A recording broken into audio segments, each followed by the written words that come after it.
at this point, I think we're just gonna give it a few more weeks on this bike, see how he does, see if he progresses. If it doesn't feel like he's comfortable still after a few weeks, then we may go back to a 4-stroke or maybe try a KTM.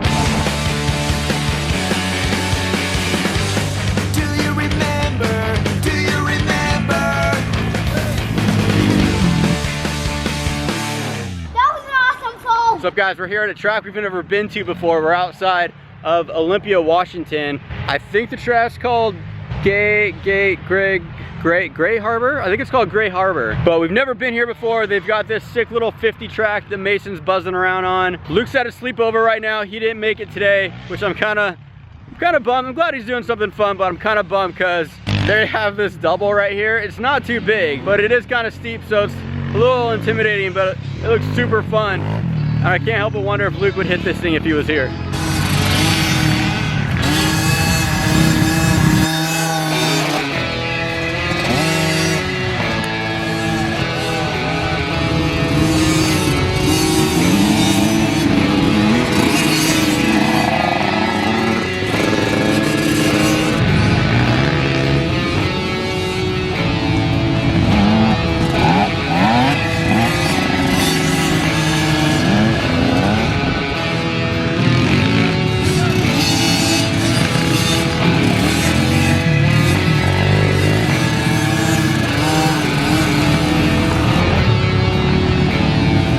So we got this kid on a 50 Junior. Looks like his dad's giving him instructions as he goes around the track.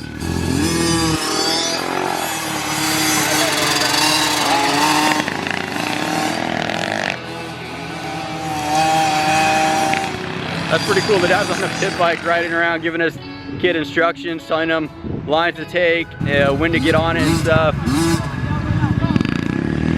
It's actually pretty cool. I might have to get a pit bike actually.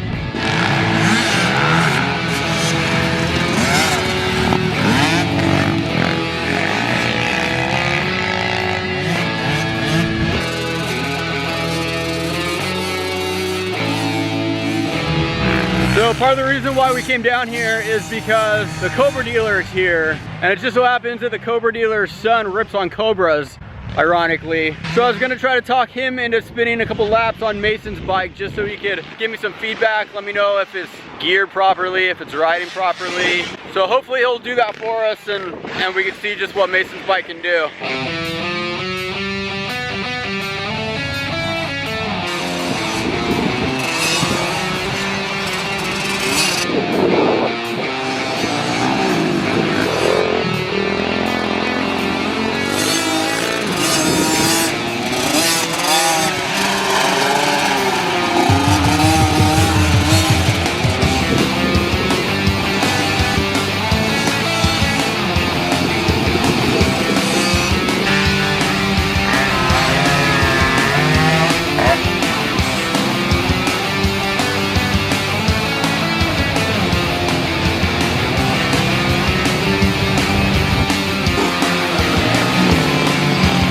So what I noticed about Mason is that if there's somebody in front of him or coming up behind him or around him, he goes a lot faster.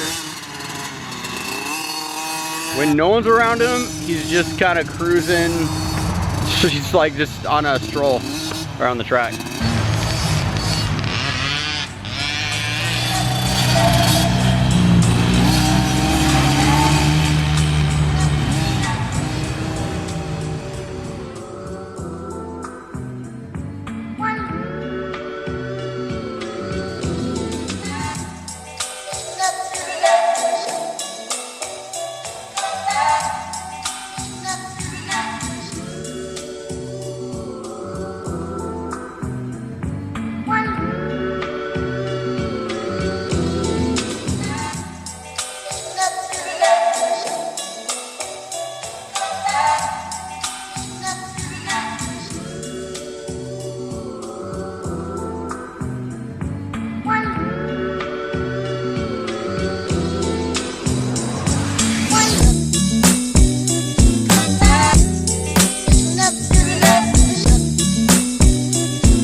when you get up near Seattle, because the gas stations up here, they have these little like rubber foreskin cover things that you have to like push out of the way in order to get the gas nozzle in there. I'm not used to that. Okay, so we're done at the track. Mason got some practice in. He got to spin a few laps. Got to battle with a few people, got on it a few times, which is good. I'm happy about that. Most important thing though is we were able to meet with Andy from Pacific Northwest Cobra, and his son Parker spun a few laps on Mason's Cobra 50, which is really the goal of today. What I really wanted is I just wanted to see the bike ridden the way it was supposed to be ridden, and to get his opinion, make sure that it was riding the way it's supposed to. And he was buzzing around on it, looked good on it, said the gearing's good, sounded right. What he did recommend is what we did is we put a 15 tooth front sprocket on instead of the 14. Mason hasn't ridden it yet with that. We're gonna try that, see if he notices a difference. But Andy says that should mellow it out a little bit, which may do the trick. I don't know, we'll see. So the problem is that Mason, he has to get on the gas so much because it's got such little bottom end power, but it has a lot of mid end. So then once it's going, it goes, and he's not used to that yet. So we're gonna try this sprocket, see if that mellows it out, see if he's more comfortable with it. It may work, it may not. But at this point, I think we're just gonna give it a few more weeks on this bike, see how he does, see if he progresses. If it doesn't feel like he's comfortable still after a few weeks, then we may go back to a 4-stroke or maybe try a KTM or something. But the most important thing is I just want him to be comfortable on it and progress and have fun, whatever he rides. Right, Mason? Right?